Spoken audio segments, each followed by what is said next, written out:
काल महाराष्ट्रामध्ये सगळ्याच समाजाला आश्चर्य वाटेल असा एक GR निघाला आणि देवेंद्र फडणवीस साहेबांनी मुसलमानांना असलेलं 5% अतिरिक्त आरक्षण रद्द केलं. याबद्दल वेगवेगळी मतं राज्यामध्ये आता समोर येताना दिसत आहेत. पण मराठा समाजाच्या आरक्षणाचा एक कार्यकर्ता म्हणून, अभ्यासक म्हणून मला एका गोष्टीचं आश्चर्य वाटलं की 2014 साली दिलेलं हे आरक्षण कालपर्यंत अस्तित्वात होतं याचा थांग पत्ताच महाराष्ट्रातल्या कोणाला नव्हता. ना ह्या छगन भुजबळला होता, ना त्या सदावर्त्याला होता. अरे 2014 साली आमचं दिलेलं आरक्षण त्याच काळात लगेच थोड्या दिवसामध्ये हायकोर्टात चॅलेंज करून रद्द केलं गेलं. बरं 2017 साली 50%च्या वरचं असंच आरक्षण दिलं गेलं होतं. ते विधानसभेत कायदा करून दिलेलं होतं. ते सुद्धा आरक्षण सर्वोच्च न्यायालयानं 2021 साली घालवलं आणि ते घालवण्याच्या मागे ओबीसीतले तथाकथित नेते अर्थकारण सुद्धा करत होते, खर्च करत होते पैसा सुद्धा.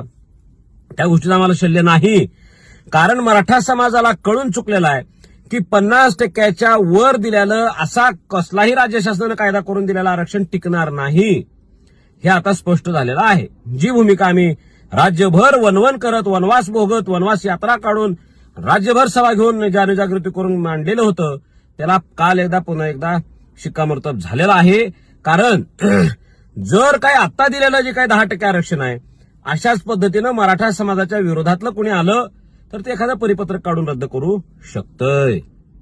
आणि म्हणून माझे ह्या कर्तबगार देवेंद्र फडणवीस सरकारला, एकनाथ शिंदे साहेबांना आणि सुनेत्राताईंना माझी विनंती आहे की मुस्लिम समाजाच्या जाती ओबीसी आरक्षणात सुद्धा घुसवल्या गेलेल्या आहेत. 2008च्या नंतर असा कार्यक्रम जाणीवपूर्वक राबवलाय. मंत्रालयात बसून एक GR काढून अशा अनेक जाती थेट ओबीसी आरक्षणात घातल्या गेलेल्या आहेत. त्या सुद्धा आरक्षणाचं पुनर्विचार व्हावा आणि रद्द करण्यात यावं. कारण तुम्ही हिंदुत्ववादी सरकार आहे ना, आणि माझ्या ओबीसीच्या नेत्यांना विनंती आहे, अरे तुम्ही मराठ्यांचा विरोध करताय पण मुस्लिम समाजाला ओबीसीत सुद्धा ठेवायला तुम्हाला लाज वाटत नाही. तुम्ही आत्मपरीक्षण, आत्मचिंतन करायला पाहिजे. माझी अशी विनंती आहे की राज्य शासनानं जे मूळ ओबीसी आहेत त्या मूळ ओबीसीच्या यादीच्या वरती जे काही नंतर हळूहळू मध्ये त्यात ऍडिशन केलं गेलेलं आहे त्या सगळ्या जातीला बाहेर काढावं. आणि जे कुणबी, मूळ ओबीसी मध्ये कुणबी आहे मराठा समाजातला, त्या कुणबी आरक्षणाच्या प्रमाणपत्रांची प्रक्रिया वाढवावी. दुसरा एक मुद्दा असा आहे की मराठा समाजाला राज्य शासनानं